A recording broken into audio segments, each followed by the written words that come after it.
In the spring of 1846, a group of American pioneers set out from Springfield, Illinois, with one goal: to reach California and start new lives in the West. They called themselves the Donner Reed Party. 87 men, women, and children began their journey full of hope. But before the year ended, nearly half of them would be dead, trapped in the Sierra Nevada mountains, resorting to the unthinkable to survive. The story begins with two families, the Donners and the Reeds. George Donner, a 62-year-old farmer, was the leader, joined by his wife, Tamsin, and their 5 daughters. James F. Reed, a wealthy businessman, traveled with his wife, Margaret, and their 4 children. In total, around 9 wagons formed the core of their group when they left Springfield on April 14, 1846. Thousands of settlers were crossing the Great Plains to California and Oregon, following the established Oregon Trail, a route that stretched nearly 2,000 miles. The trip usually took 4 to 6 months. Timing was everything. Leave too early, and grass for the animals would be scarce. Leave too late, and you'd risk getting trapped in the mountains by snow. At first, everything went smoothly. The group followed the trail through Missouri, Kansas, and Nebraska, reaching Fort Laramie by June. But at Fort Bridger in Wyoming, they made a fateful decision, one that would seal their fate. That summer, they heard of a supposed shortcut, the Hastings Cutoff. It was promoted by Lansford Hastings, a man who claimed it would save 300 miles on the route to California. His trail would lead directly through the Wasatch Mountains in Utah and across the Great Salt Lake Desert. Hastings himself had never taken wagons through it, but his letters promised an easier, faster journey. James Reed was convinced. George Donner agreed. So the Donner Party split from the main trail and followed the new route on July 31st, 1846. What they didn't know was that the shortcut was actually longer, harder, and far more dangerous.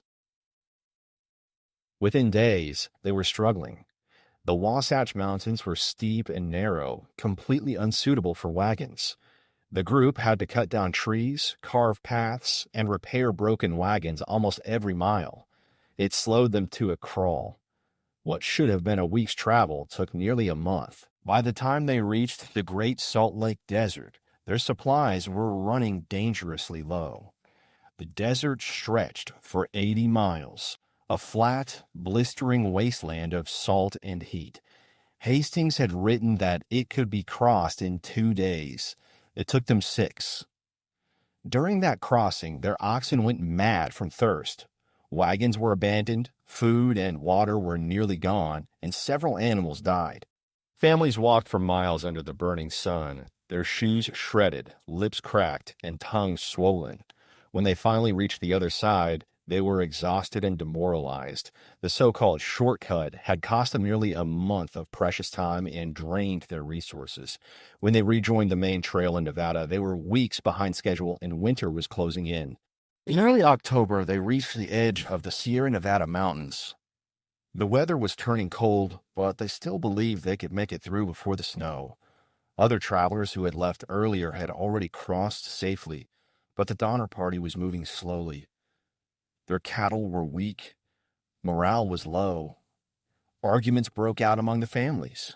Then came another blow. Near present-day Sparks, Nevada, James Reed got into a violent argument with teamster John Snyder. During the fight, Snyder struck Reed with a whip, and Reed retaliated by stabbing him.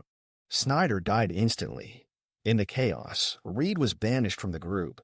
He rode ahead alone on horseback, promising to find help once he reached California. His family stayed behind, now leaderless and afraid. By late October, the Donner Party had reached Truckee Lake, now called Donner Lake, near the eastern base of the Sierra Nevada. The snow started earlier than expected that year. Within days, a blizzard hit, dumping several feet of snow. The mountain passes became completely impassable. Their wagons couldn't move forward. They were trapped. The group built makeshift shelters from their wagons and logs.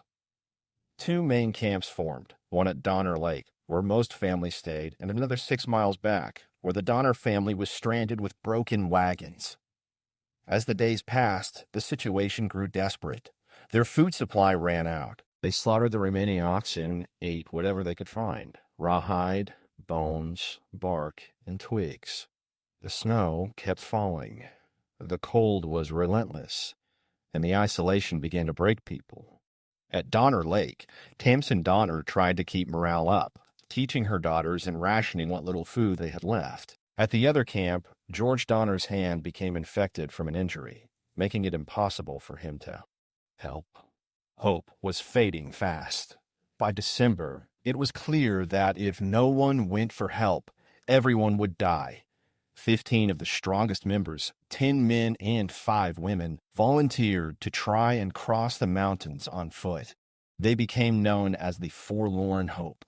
They built crude snowshoes and carried only minimal supplies, a small amount of dried meat, blankets, and rifles. They left the camp on December 16, 1846, hoping to reach the settlements in California. But the snow was deep, sometimes over 10 feet. Their progress was painfully slow. After several days, their food ran out completely. They tried to survive by boiling leather and eating whatever they could find. But one by one, exhaustion and starvation took over. Some collapsed and died in the snow. When one of the men, Antonio, died from starvation, the group faced the horrifying question, should they eat the dead to survive? According to later testimonies, they resisted at first. But hunger and cold don't leave room for morality. Eventually, they made the decision. The survivors consumed the flesh of those who had died, carefully avoiding the faces and hands. It was an act of desperation, a last resort to stay alive. As they continued westward, more members died. When their food ran out again, they repeated the same act. Among them was a woman named Mary Graves, who later said she would never forget the taste, nor the horror of what they had done. After over a month in the mountains, only 7 members of the Forlorn Hope made it through, 5 women and 2 men. Starved, frostbitten, and traumatized, they finally stumbled into a small settlement near Johnson's Ranch, California, in late January 1847. When rescuers heard their story, they were horrified. The survivors begged them to send help immediately. Dozens were still trapped back at Donner Lake, on the brink of death. The first relief party organized quickly and set out for the mountains. But the snow was deep and the journey would take time. By the time they reached the camps, nearly 2 months had passed since the Donner Party had been trapped. What they found there was something no one would ever forget. When the first rescue team finally reached Donner Lake in mid-February 1847, what they saw was worse than anything they'd imagined. The camps were buried in snow, more than 20 feet deep in some areas. The smell of decay hung in the frozen air. Inside the cabins, the rescuers found people barely alive, sitting in silence, their faces pale and hollow, their eyes sunken. They were surrounded by bones. Human bones. The rescuers counted over a dozen bodies, some half-eaten, others frozen in the positions where they had died. Children sat next to corpses. People had been without food for weeks. Some survivors admitted openly what they had done. Others refused to speak. It was clear, to stay alive, they had eaten the dead. Out of the original 87 people who began the journey, only 48 would survive. But the full story of how they survived was even darker. The rescue missions of the first relief team, led by a man named Daniel Rhodes, brought limited food and supplies. They managed to lead 21 survivors, mostly women and children, out of the mountains. But there were still dozens left behind, too weak to travel. The rescuers promised to return. They had no idea how quickly things would worsen. Back at Donner Lake, after the first group left, those who remained fell back into starvation. They had eaten all the oxen, dogs, and leather. Once again, they turned to the only source of food available, the dead. The second rescue party arrived on March 1st, 1847. They found more scenes of horror. The snow had melted just enough to reveal bodies outside the cabins. Inside, some survivors were eating human remains openly. Others were delirious, unable to tell what day it was. At the Donner camp 6 miles away, rescuers found George Donner near death from infection. His wife, Tamsin, was still alive and refused to leave without him. She begged the rescuers to take her children instead. They did. The children were carried away to safety, but Tamsin stayed behind, one of the last acts of loyalty ever recorded in that tragic story. The rescuers left, promising to return once more. By the time the third and fourth rescue groups arrived, weeks later, only a handful remained. The last to be found were Louis Kiesberg, a German immigrant, and a few others. Kiesberg was found alive, barely, inside a cabin surrounded by bones, human remains, and half-eaten limbs. He claimed he had eaten the dead only after they had died naturally. But many accused him of murder, saying he had killed Tamsin Donner to eat her flesh. No proof was ever found. Kiesberg denied it until his death, but he lived the rest of his life branded as the cannibal of the Sierra. What happened inside the camps in the weeks trapped in the mountains, life at Donner Lake turned into a nightmare of hunger, madness, and death. The snow never stopped. Every attempt to escape failed. People froze to death inside their cabins. Mothers watched their children die. Families huddled together, taking turns guarding the fire to keep it from going out. When food was gone, they boiled hides into soup. When that was gone, they began to carve meat from the dead. The group tried to maintain some sense of order, deciding only to eat those who had already died. But as the weeks went on, those lines blurred. Some were rumored to have killed to survive. At the Alder Creek camp, where the Donners were trapped, Tamsin wrote in her diary until she could no longer hold the pen. Her last entries mentioned snow, hunger, and fear. After that, silence. By the time rescuers arrived, the dead outnumbered the living. The aftermath. When the survivors finally made it to safety, the story spread like wildfire through California and the rest of the country. Newspapers called it the Donner tragedy. Public reaction was a mix of horror and fascination. Some saw the survivors as victims of a cruel fate. Others condemned them for what they had done. Cannibalism was a taboo so great that even those who survived were often shunned. James F. Reed, the man who had been banished months earlier, had reached California safely, and true to his word, he organized rescue parties to save his family and the others. His wife and children all survived, but the Reeds never forgot what they had seen in those mountains. The Donner family, however, was almost completely wiped out. George and Tamsin Donner both died, along with several of their children. Only a few of the youngest survived. The blame in the aftermath, people wanted to know who was responsible. Many pointed to Lansford Hastings, the man who had promoted the shortcut through the mountains. He was never punished. Others blamed James Reed for persuading the group to take the Hastings Cutoff in the first place. But the truth is, the Donner Party was a combination of bad luck, poor decisions, and brutal timing. They left late in the season. They trusted a route that wasn't proven. They underestimated the Sierra Nevada, and once trapped, they faced a situation no human should ever have to face.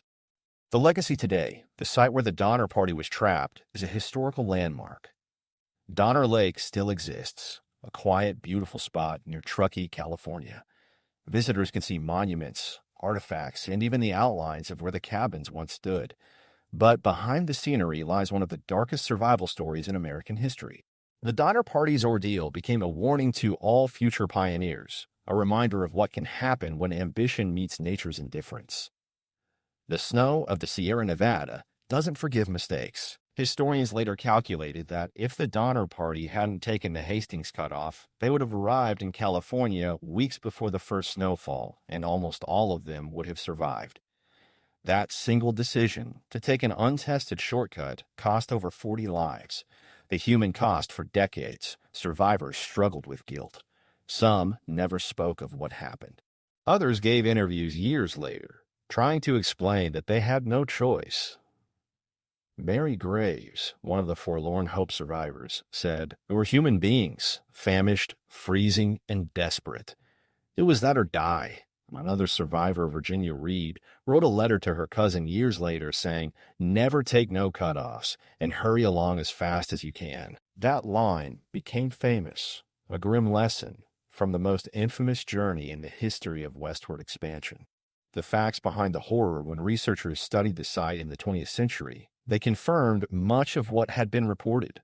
Excavations at Donner Lake found animal bones, tools, and human remains consistent with survival cannibalism. There was no doubt the accounts were true. But what makes the story endure isn't just the horror, it's the human endurance behind it. Dozens of men, women, and children faced months in the frozen wilderness, and nearly half survived against all odds. The Donner Party's fate became a permanent scar on the history of American expansion, the price of manifest destiny paid in blood, bone, and snow. Final reflection, the Donner Party left Illinois as pioneers chasing a dream, a new life in California.